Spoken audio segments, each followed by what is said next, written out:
Friends, my name is Ajay संदेह। स्वागत है आपके अपने यूट्यूब चैनल में। फ्रेंड्स, एमपीपीएससी के पेपर में 3 प्रश्नों पर विवाद चल रहा है। विद्यार्थी लगा रहा है, उस पर आपत्ति है।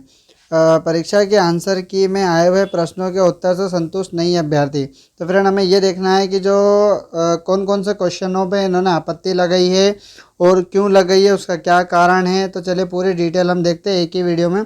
बस आप वीडियो में अंत तक बने रहिएगा, आपको पूरी डिटेल वीडियो के माध्यम से मिल जाएगी। चलिए आगे देखते हैं फ्रेंड। हम इसमें आगे दिया हुआ है फ्रेंड इसमें कि एमपीपीएससी की राज्य सेवा प्रारंभिक परीक्षा और राज्य वन की प्रारंभिक परीक्षा 17 दिसंबर को आयोजित की गई थी। इसकी प्रोविजनल आंसर की पीएससी ने 20 दिसंबर को जारी की थी, जिसमें 3 सवालों के जवाब को लेकर विवाद चल रहा है। वो कौन से 3 सवाल के जवाब है वो हम देखते हैं आगे। कि उम्मीदवार इन जवाबों को गलत बता रहे हैं और इस पर आपत्ति लगाई जा रही है। उम्मीदवारों को इसकी प्रोविजनल आंसर की लगाने के लिए 7 दिवस का समय इसमें दिया गया था। ठीक है फ्रेंड, तो 7 दिन के जब भी कभी रिजल्ट आता है उस पर जब भी आपको आपत्ति होती है तो आपको 7 दिन का समय दिया जाता है। उसके बाद आप इसमें आपत्ति नहीं लगा सकते। 7 दिन के अंदर अंदर आपको आपत्ति लगाना है। ठीक है फ्रेंड, चलिए आगे और डिटेल देखते हैं इसमें। कि अब आपत्ति आने के बाद आयोग इन्हें विशेष कमेटी के सामने रखेगा और कमेटी सभी तथ्यों को देखने के बाद फाइनल आंसर की इसमें जारी करेगा। पीएससी ने इस बार साइंस एंड टेक्नोलॉजी और कंप्यूटर के प्रश्नों को बढ़ावा दिया।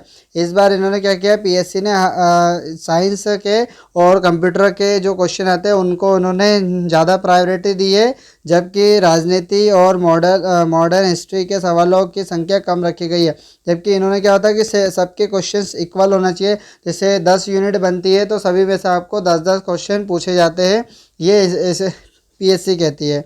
आगे लिखा है कि आयोग के अनुसार 15-20 दिनों में फाइनल आंसर की जारी कर दी जाएगी। अभी फ्रेंड आपत्ति लगाई है, आपत्ति लगने के बाद इसका सॉल्यूशन होगा और सॉल्यूशन के बाद जो विशेषज्ञों की टीम बैठेगी वो पूरा उसका रिजल्ट की जांच करेंगे कि आपत्ति सही है या गलत है, उस पर निराकरण करा जाएगा। ठीक है फ्रेंड, चलिए आगे और देखते हैं इसमें। आगे इसमें लिखा है कि आपत्ति सही है तो सभी को मिलेंगे अतिरिक्त बोनस अंक, यानी कि आपको अतिरिक्त नंबर इसमें दिए जाएंगे। पहले क्या होता था कि फ्रेंड, अगर क्वेश्चन गलत होता था तो उसका नंबर नहीं मिलता था, कि जो टोटल होता था उसमें से नंबर इसके कम कर दिए जाते थे। पर इस बार ऐसा नहीं है, इस बार कुछ आपको नया देखने को मिलेगा।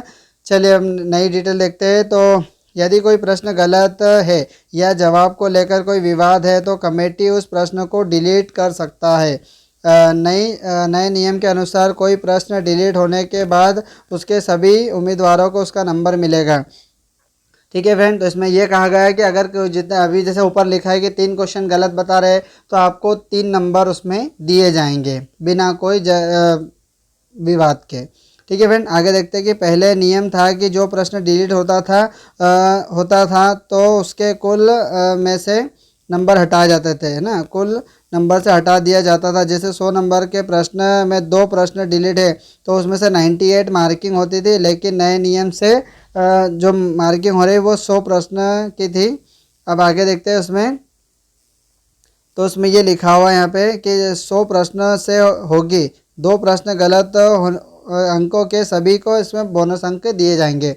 तो फ्रेंड, सीधा सीधा इसका ये कंक्लूज़न कहता है कि पहले जो अभी जैसे पीएससी ने सेट का जो रिज़ल्ट जारी किया है तो उसमें क्या हुआ कि जैसे 5 क्वेश्चन गलत थे तो उन्होंने उनके नंबर दिए गए हैं, क्योंकि ये जो गलती है ये पीएससी की गलती है, ना कि स्टूडेंट की गलती है ना। तो स्टूडेंट पीएससी की गलती का खामियाजा क्यों भुगतेगा, ये पीएससी को ध्यान रखना है। ठीक है फ्रेंड, तो आपको ये डिटेल समझ में आ गया कि पहले जो 100 क्वेश्चन होते थे उसमें से 2 क्वेश्चन अगर गलत होते थे तो उसका जो टोटल होता था वो 98 का होता, उसकी मार्किंग 98 में से काउंट की जाती थी। पर अब ऐसा नहीं है। अब जो 100 नंबर का क्वेश्चन है तो आप चाहे कितने भी क्वेश्चन गलत कर लो, आपकी मार्किंग 100 में से ही होगी और जो डिलीट क्वेश्चन है उसके नंबर दिए जाएंगे। ये पीएससी के नियम में कहा गया है। ठीक है फ्रेंड, चलिए अब हम देखते हैं कि कौन से विवादित क्वेश्चन है जिन पे इतनी सारी आपत्ति लग रही है। तो चलिए उसकी डिटेल देखते हैं। यहाँ पे आगे लिखा है इन प्रश्नों को लेकर आ रही है आपत्ति। तो फ्रेंड, फर्स्ट क्वेश्चन है इसका, फ्लिपकार्ट, अमेजोन, अलीबाबा किसके उदाहरण हैं। तो फ्रेंड, ये क्वेश्चन आया है, इसमें आपत्ति लगी है कि आंसर की में जवाब डी है, जो है B2B बता रहा है। जबकि इस टाइप का कोई भी आंसर नहीं होता है। फ्लिपकार्ट, अमेज़ॉन ये सब ये बिज़नेस है, ये बिज़नेस से कस्टमर को सप्लाई करते हैं, यानी जो कस्टमर होता है वो उन चीज़ को खरीदता है। तो जबकि इसका सही आंसर होना चाहिए B2C, ये बता रहा है B2C होना चाहिए इसका आंसर। आई थिंक मुझे तो ये लग रहा है कि B2C ही इसका आंसर है, क्योंकि जो आंसर की मैंने चेक करी थी उसमें भी B2C ही बता रहा था। ठीक है फ्रेंड, चलिए आगे हम देखते हैं। इसमें सेकेंड क्वेश्चन है, सेकेंड है राज्यों की अधिकतम से न्यूनतम साक्षरता का सही क्रम क्या होना चाहिए। तो इसका जो आपत्ति लगी है उसमें जवाब ए बताया जा रहा है। इसमें केरल, मिजोरम, त्रिपुरा और गोवा बता रहा है ना ये आपत्ति वाले में। और जो इसका जो राइट आंसर है वो राइट आंसर में क्या आ रहा है इसमें कि जबकि जानकारों के अनुसार इसका आंसर डी है, केरल, मिजोरम, गोवा और त्रिपुरा इसका जवाब सही है। ठीक फ्रेंड, चलिए आगे और डिटेल देखते हैं इसमें। नेक्स्ट थर्ड क्वेश्चन है इसमें कि किस साल में लॉर्ड विलियम्स बेंटिंक द्वारा प्रेस स्वतंत्रता प्रदान की गई है। तो इसका जो आंसर की बता रही है वो 1835 है, जो कि सही है। पर क्वेश्चन में ये गलत कहा गया है। क्वेश्चन में आप यहाँ देखिएगा कि उसमें जो गलत क्या कहा गया है, देखिएगा कि तकनीकी गलत है। प्रेस की स्वतंत्रता के लिए भारत में बेंटिंक नहीं बल्कि लॉर्ड है मेटकॉफ का श्रेय दिया गया था। लॉर्ड बेंटिंक को इसका श्रेय नहीं दिया गया था, लॉर्ड मेटकॉफ का इसका श्रेय दिया गया था। आंसर सही है।